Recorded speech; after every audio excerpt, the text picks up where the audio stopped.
Okay, today we have Libra K7. It's powered up with my little transformer here. You can see the red LED light and my little control panel.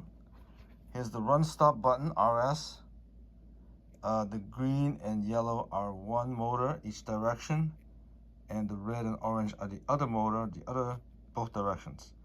So when I press to activate, you see that the yellow and green lights turn on.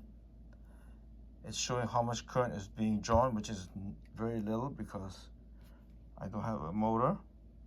This is the limit switches. Hitting this one should turn off the green light, showing that it hits that travel, and hitting this button should turn off the yellow light, showing that that direction functions fine. Then I hit it again, it'll run in the opposite direction.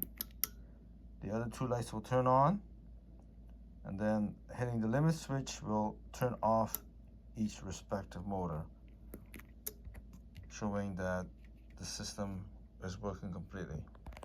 Case number 7.